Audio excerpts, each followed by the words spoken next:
감사합니다. 우리 하나님께서 기쁘게 받으신 찬양일 줄로 믿습니다. 오늘 우리에게 주시는 하나님의 말씀은 디모데후서 3장 1절부터 7절까지 말씀입니다. 디모데후서 3장 1절부터 7절까지 말씀, 봉독할 때에 살아계신 우리 하나님의 음성으로 들으시기 바랍니다. 너는 이것을 알라. 말세에 고통하는 때가 이르러 사람들이 자기를 사랑하며 돈을 사랑하며 자랑하며 교만하며 비방하며 부모를 거역하며 감사하지 아니하며 거룩하지 아니하며 무정하며 원통함을 풀지 아니하며 모함하며 절제하지 못하며 사나우며 선한 것을 좋아하지 아니하며 배신하며 조급하며 자만하며 쾌락을 사랑하기를 하나님 사랑하는 것보다 더하며 경건의 모양은 있으나 경건의 능력은 부인하니 이 같은 자들에게서 내가 돌아서라. 그들 중에 남의 집에 가만히 들어가 어리석은 여자를 유인하는 자들이 있으니 그 여자는 죄를 중히 지고 여러 가지 욕심에 끌린 바 되어 항상 배우나 끝내 진리의 지식에 이를 수 없느니라. 아멘. 샬롬. 샬롬. 예, 우리 옆에 분들하고 밝은 얼굴 하시고 축복의 인사를 나눕니다. 하나님께서 우리를 사랑하십니다.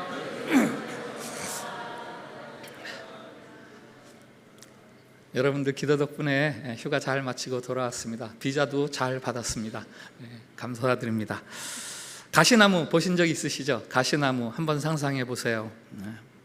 온몸에 수많은 가시를 가진 채 자라납니다.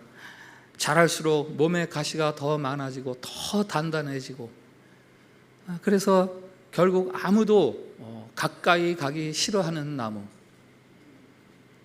아니 자기 자신조차 다른 나무에 가까이 하고 싶어 하지 않는 나무. 예전에 가시나무라는 노래가 있었죠. 대중가요로서는 제가 알고 있는 대중가요 중에서 가장 템포가 느린 특이한 노래였죠. 내 속에 내가 너무도 많아 당신의 쉴 곳 없네, 이렇게 시작되면서 바람만 불면 메마른 가지가 서로 부대끼며 울어대고 쉴 곳을 찾아 지쳐 날아온 어린 새들조차 가시에 찔려 날아가고 내 속엔 내가 너무도 많아서 당신의 쉴 곳 없네. 아니요, 사실은 내 속엔 내가 너무 많아서 당신이 쉴 곳이 없는 게 아니라 내가 쉴 곳이 없습니다 라는 그런 하소연처럼 들립니다. 1980년대에 지은 노래예요. 포스트 모더니즘이 한창 극성을 부리면서 사회가 급속도로 발전하던 시대지만 사람들은 점점 자기의 정체성을 잃어가고 조각조각 파편화되어서 분열되고 단절되고 혼란을 겪으면서 살아가는 그 시대적인 아픔을 대변하는 노래가 1980년대 이 가시나무라는 노래죠. 사람들이 그 어느 때보다도 더 열심히 더 치열하게 살아가지만 보람을 얻지 못합니다. 소득이 늘었어요. 승진을 했습니다. 내 아이가 더 고급스러운 커리큘럼의 교육을 받게 되었습니다. 그런데도 마음은 예전처럼 넉넉하지가 않습니다. 이게 풍요 속의 빈곤, 지금까지 그 어느 시기보다도 가장 풍요로운 시대이지만 가장 빈곤한 시대를 우리는 살아가는 듯 살아가고 있습니다. 고성능 컴퓨터, 인공지능 로봇, 정보통신 기술, 생활이 편리해지면서 오히려 우리의 사고력이 줄어들고 정보와 지식이 많아지면서 정서적으로 빈곤해지고 아름답고 화려한 문화 같으나 가장 천박하고 추악한 문화의 시대, 가장 문명화된 시대 같지만 가장 원시적인 미개한 시대, 그 시대가 바로 오늘 이 시대입니다. 오늘 말씀 1절을 들어보세요. 너는 이것을 알라. 말세에 고통하는 때가 이르러. 너 이거 알아야 돼. 마지막이 되면 고통스러워져.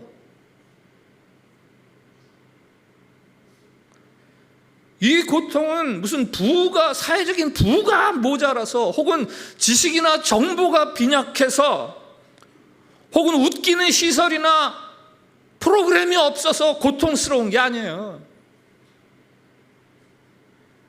사람들이 죄로 인해서 당하는 고통입니다. 죄.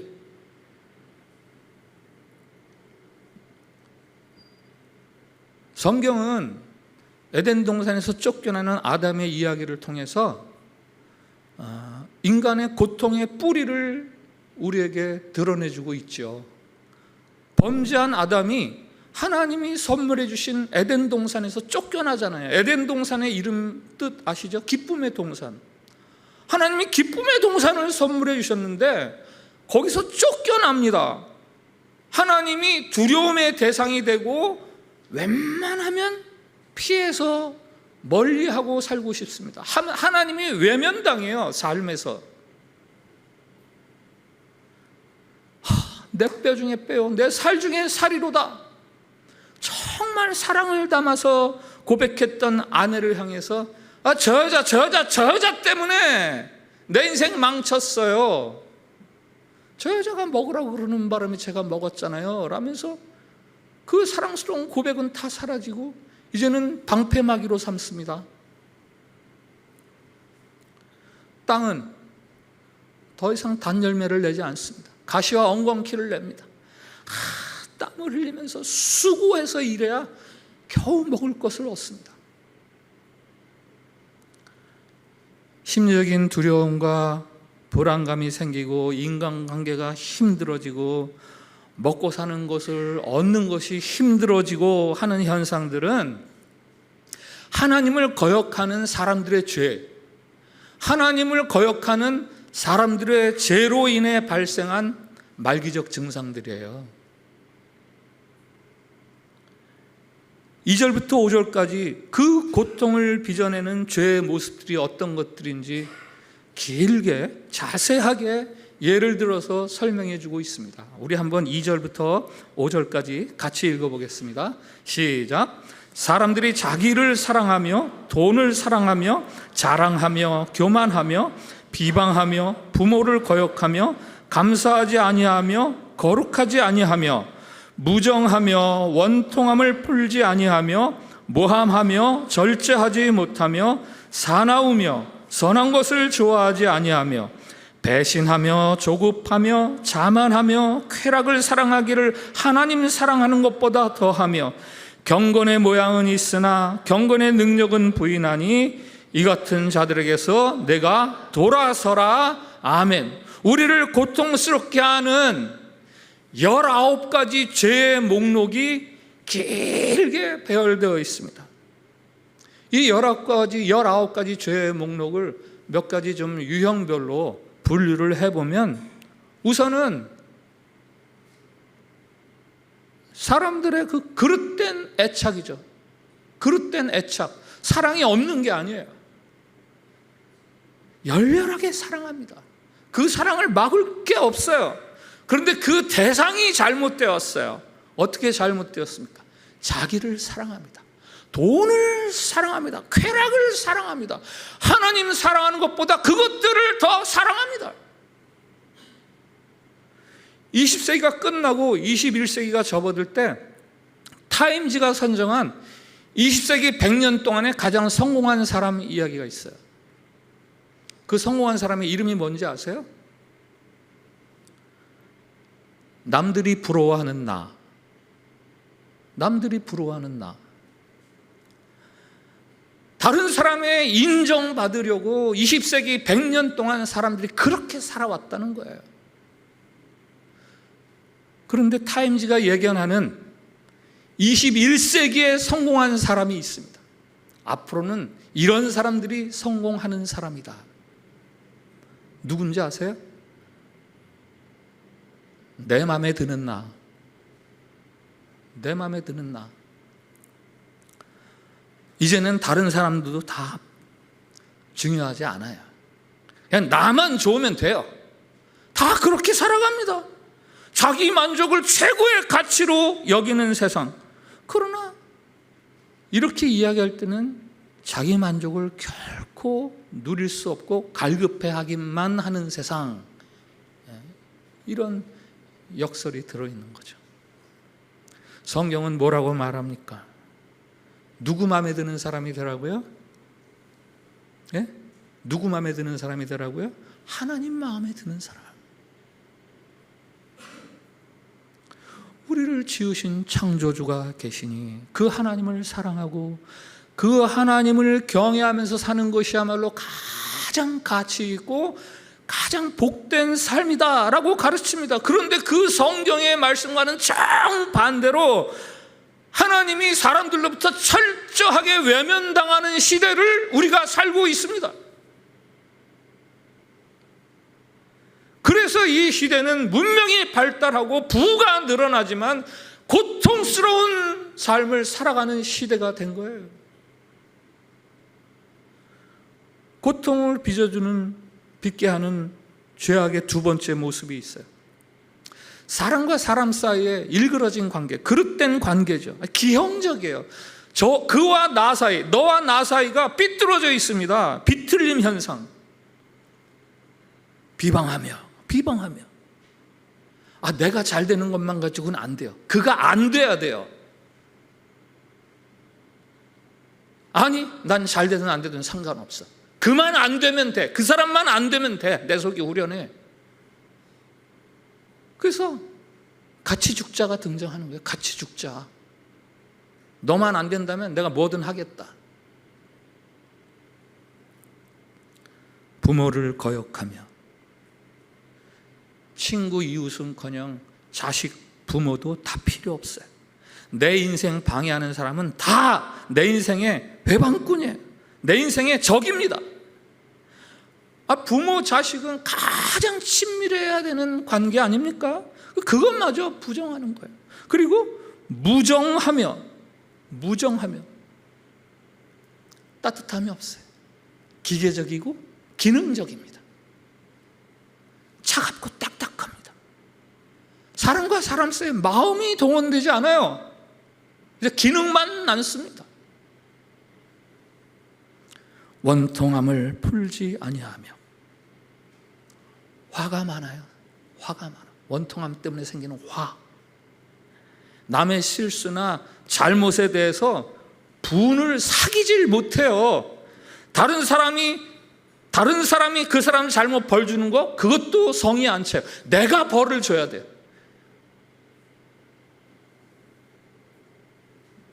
모함하며 헐뜯습니다. 인터넷마다 기사마다 악플이 달립니다. 그가 다른 사람의 칭찬 듣는 거 그거 참을 수가 없어요. 배신하며 저놈이 저거 언젠간 나를 배신하지 하는 불신, 그것 때문에 내가 먼저 선수를 치죠. 내가 먼저 돌아서는 거예요. 내가 당하기 전에. 지옥이죠. 타인이, 다른 사람이 지옥입니다. 사르트르가 말합니다. 타인은 지옥이다. 그들로 인해 우린 억압되고 경쟁하며 투쟁해야 한다. 그 다음 말도 중요해요. 하지만 타인에게 나 역시 지옥이다. 나는 그저 오직 홀로 존재할 뿐, 이 손익을 따져서 간혹 거래를 위해서 가까이 하는 사람이 있긴 합니다만은 내 인생이 부담이 되는 순간, 아니 부담이 될 것 같은 순간 가차없이 잘라버리죠. 요즘 새로 회자되는 단어가 손절. 예전에는 없던 말인데 요즘은 이게 단어가 생겼다는 건 그만큼 일반화되었다는 거예요. 손절. 끊어버려. 다른 사람과의 관계가 일그러졌어요. 고통을 가져다주는 죄악의 세 번째 모습, 그것은 내적인 결핍, 이 온전성을 상실하는 거죠. 인격 그 자체가 찌그러져 있습니다. 자랑하고 교만하고 감사할 줄 모르고 거룩하지 아니하고 절제하지 못하고 사납고 조급하고 자만하고 최소한의 예의도 없고 도리나 양심도 없습니다. 다른 사람에 대한 배려? 그거는 내 인생의 사치품이죠. 그런 걸 뭐하러 해요. 자기 하고 싶은 말, 자기 하고 싶은 행동 서슴지 않습니다. 다른 사람이 죽거나 이웃의 불행 같은 건 신경 쓰지 않습니다. 상관하지 않아요. 왜 그랬어? 라고 물으면 그냥 내가 하고 싶어서. 왜 그렇게 했어? 나 그렇게 하고 싶었어. 그냥. 이 고마운 마음도 모르고 미안한 마음도 모릅니다. 6절에서 8절에서는 이런 고통스러운 시대를 어떤 사람에게 비유를 합니다. 한번 같이 읽어보겠어요. 6절부터 8절 시작.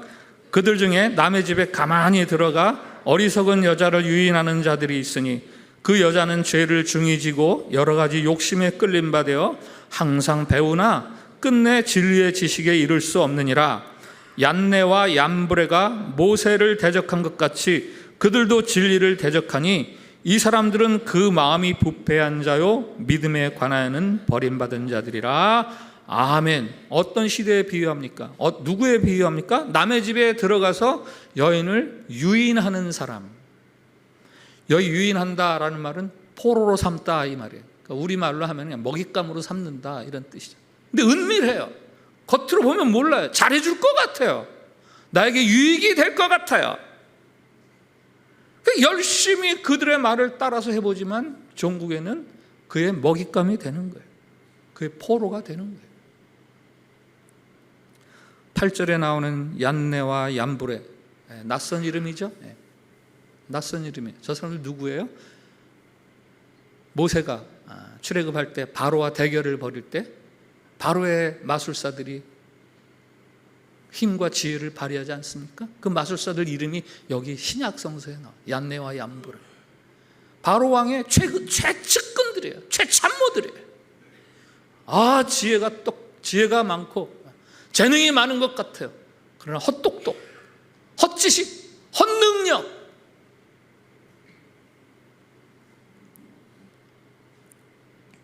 흰색, 녹색 가운을 입고 의사인 양 하지만 돌팔이에요. 살릴 수가 없어요. 오늘 읽는 디모데후서, 이걸 디모데에게 보내는 두 번째 편지 이렇게 이야기하잖아요.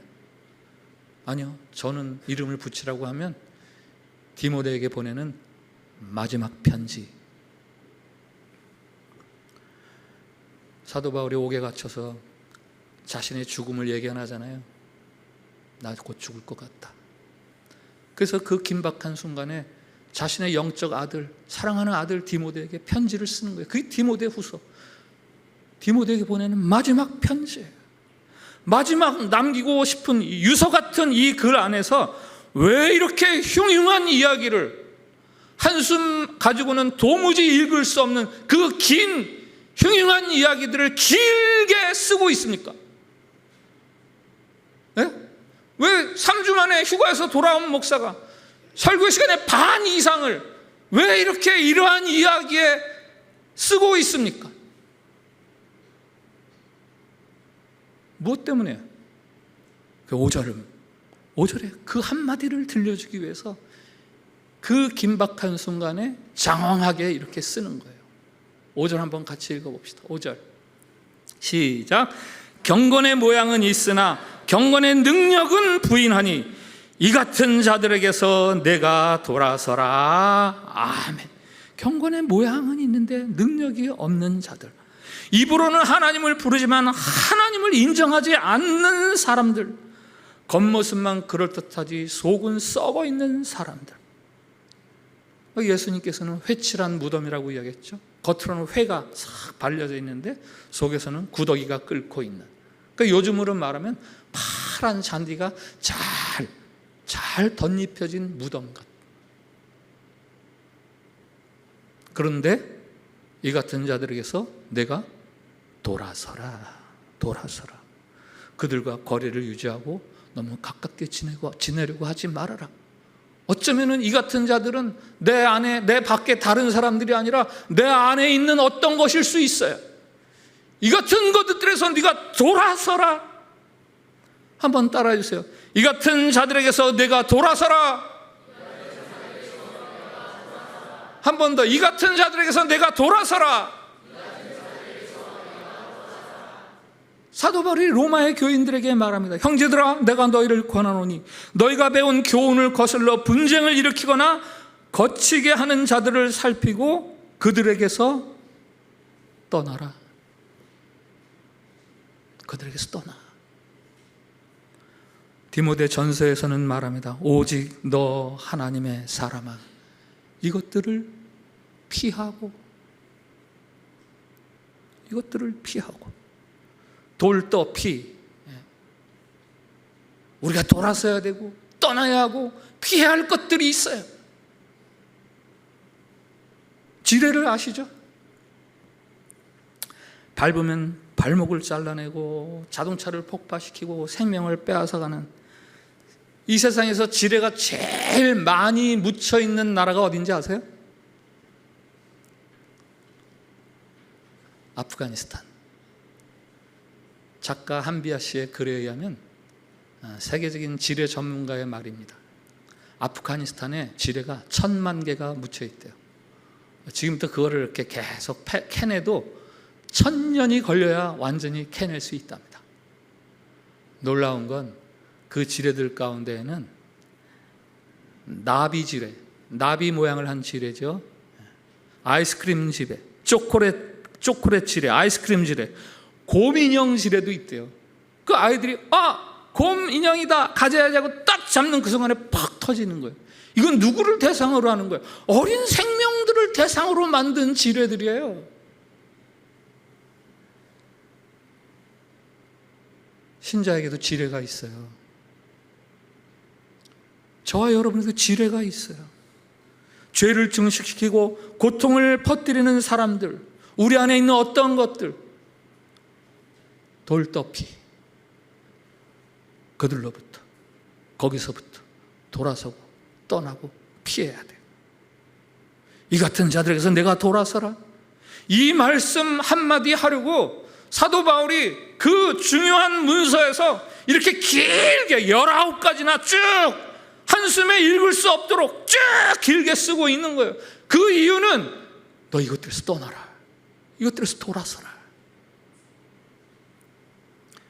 죄에는 힘이 있어요. 자신이 죄를 짓는 이유를 설명할 수 있는 사람은 많지 않죠. 자신도 몰라요. 그냥 왜 그랬는지 모르겠는데 이걸 행했어요. 난 죄를 지어야 돼 하는 의무감으로 죄 짓는 사람은 별로 없습니다. 아침에 일어나서 어제 죄를 좀 적게 졌네. 어제 좀 일찍 자느라고 죄를 15가지는 져야 되는데 10가지밖에 못 졌네. 오늘 좀 서둘러서 점심 전에 4가지 보충하고 부지런히 오늘 나머지 15개를 져야지. 이런 사람은 없죠. 이런 사람은 없어요.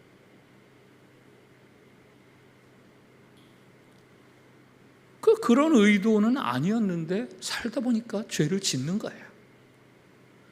정원에 심지도 않은 잡초가 자꾸 자라나는 것처럼 3주 만에 돌아왔더니 책상에 먼지가 앉는 것처럼, 이게 죄의 힘이에요. 죄에는 힘이 있습니다. 우리를 끌어당기는 힘이 있어요. 유대인이든 헬라인이든 남자든 여자든 그냥 나에게 주어진 조건대로 살다 보면 다 죄를 짓게 되어 있어요. 이게 로마서 3장 이야기예요. 이 죄를 저항하는 게 쉽지가 않아요. 사도 바울이 말합니다. 3장 12절 조금 더 내려가서 같이 읽겠습니다. 시작. 무릇 그리스도 예수 안에서 경건하게 살고자 하는 자는 박해를 받으리라. 무슨 말이에요? 죄의 세력, 죄의 힘, 그거를 거슬러서 살려니까 쉽지 않다, 어렵다, 힘들다. 그래서 지금까지 쭉 이야기한 이 디모데후서 3장의 마지막 결론이 나오는 거예요. 이게 오늘 설교의 포인트입니다. 이렇게 쭉 이야기한 디모데후서 3장의 마지막 결론, 이 죄의 힘을 떨쳐내기 위해서 하나님이 우리에게 주신 선물이 있다라고 얘기해요. 죄의 해독제죠. 우리의 영혼의 청량제, 죄의 고통을 덜어주는 진통제.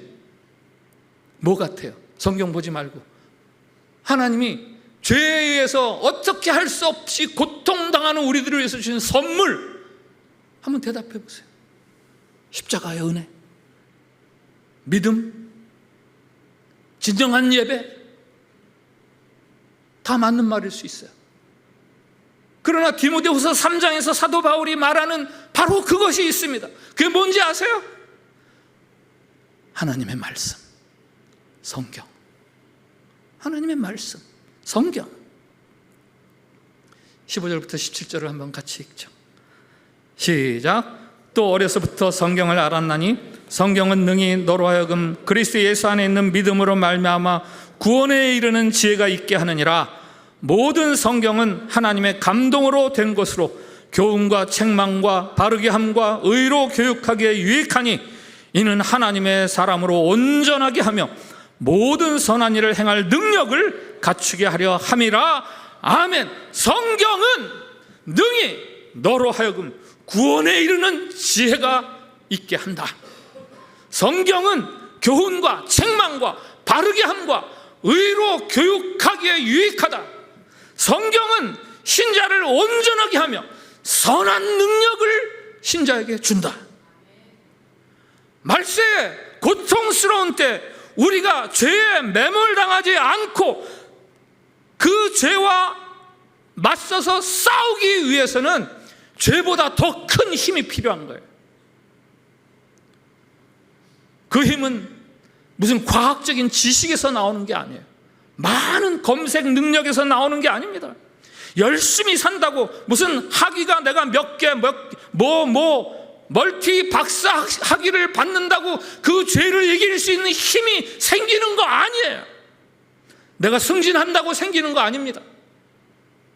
내 자녀가 무슨 고급 커리큘럼의 학교에 진학했다고 그래서 죄에 대항할 힘이 우리 안에서 생기는 게 아니에요.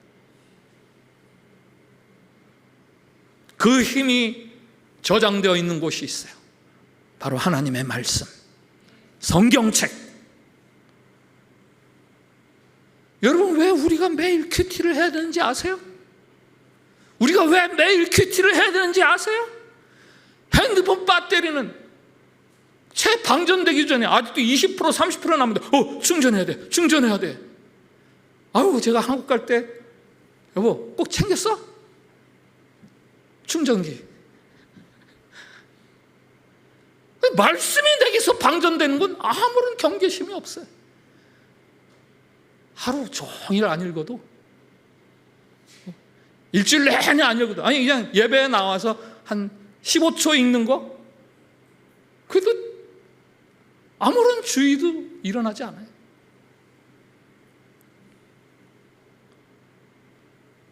핸드폰 배터리를 매일매일 충전하는 것처럼 이 죄된 세상에서, 이 고통스러운 세상에서 우리가 벗어나기 위해서는 매일매일 하나님의 말씀으로 충전해야 돼요.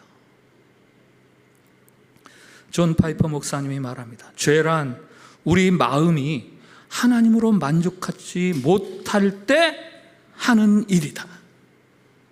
죄는 내가 하나님으로 만족하지 못할 때 하는 일, 그게 죄라는 거예요. 그 죄를 물리칠 수 있는 유일한 길은 내가 하나님으로 만족하는 것이고, 그것은 어디에 있어요? 내가 너를 사랑한다, 내가 너를 이렇게 사랑한다라는 그 하나님의 말씀을 매일 내 마음속에 채우는 거죠. 하나님과의 사귐을 극대화하는 것, 그것이 죄를 이기는 거예요. 어떤 사람이 밤에 집에 들어왔는데 집안에 어둠이 꽉 찼어요.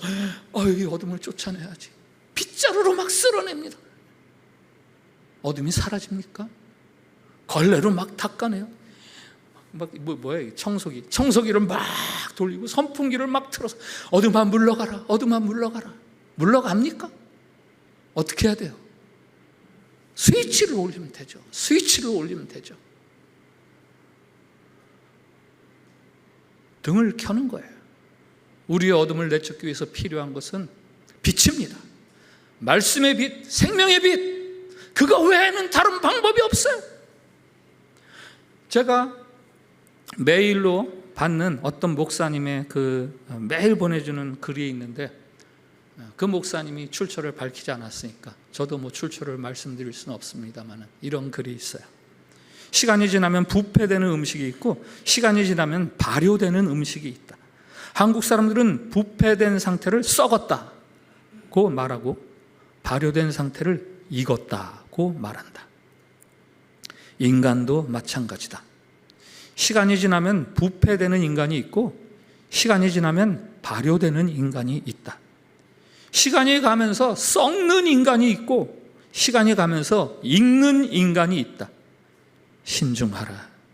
그대를 썩게 만드는 일도 그대의 선택에 달려있고 그대를 익게 만드는 일도 그대의 선택에 달려있다. 시간이 지나면서 썩는 교인들이 있어요. 그러나 시간이 지나면서 익는 신자들이 있습니다. 경건의 모양만 있지 그 능력을 소멸해가는 시대, 우리가 썩지 않고 잘 익은 신자가 되는 길은 성경, 하나님의 말씀밖에 없어요. 말로 주여 주여 하는 무늬만 신자여서는 안 됩니다. 소돔과 고모라가 멸망한 이유를 아세요? 죄가 가득해서요. 50점짜리 답이에요.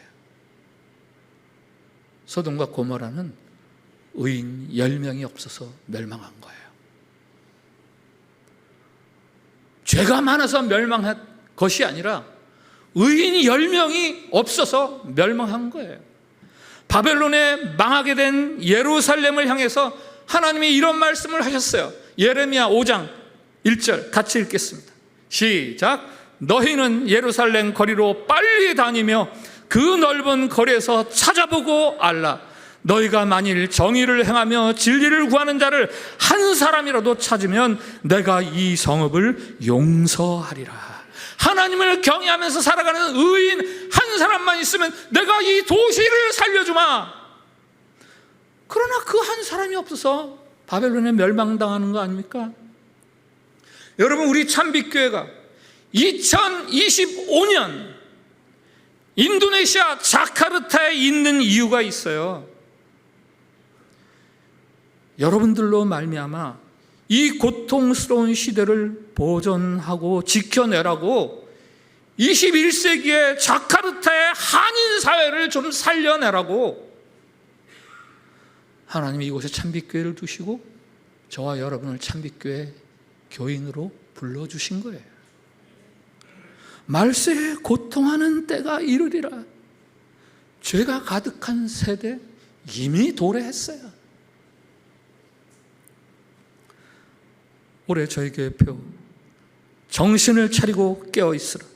정신 차리세요. 깨어있으세요. 죄가 우리를 집어삼키려고 사방에서 우는 사자처럼 으르렁거리면서 우리를 먹잇감으로 삼으려고. 정신 차리세요. 그러기 위해서 하나님의 말씀을 가까이 해야만 합니다. 매일 가까이 하세요. 매일. 여러분이 누구와 친하냐, 무엇을 가까이 하느냐가 여러분의 영적 수준이에요. 죄의 해독제, 영혼의 청량제, 고통당하는 이 시대를 향한 하나님의 선물, 성경 말씀. 날마다 그 말씀을 먹고 마시세요. 생명의 양식으로 삼으십시오. 아침 샘물 큐티 하세요. 아침 샘물 큐티 하세요.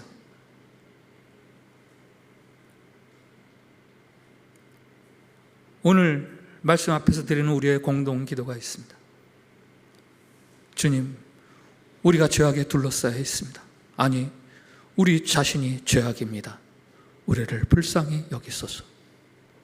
주님, 성경 말씀이 우리를 죄에서 구할 수 있음을 알아 날마다 큐티로 말씀을 채우게 하옵소서. 주님, 나 한 사람의 의로움이 고통스러운 세상을 구할 수 있음을 꿈꾸며 참된 경건을 이루게 하옵소서. 우리 이 기도를 나 자신의 기도인 양 하는 마음으로 같이 드리겠습니다. 시작. 주님, 우리가 죄악에 둘러싸여 있습니다. 아니, 우리 자신이 죄악입니다. 우리를 불쌍히 여기소서. 주님, 성경 말씀이 우리를 죄에서 구할 수 있음을 알아 날마다 큐티로 말씀을 채우게 하옵소서. 주님, 나 한 사람의 의로움이 고통스러운 세상을 구할 수 있음을 꿈꾸며 참된 경건을 이루게 하옵소서. 아멘.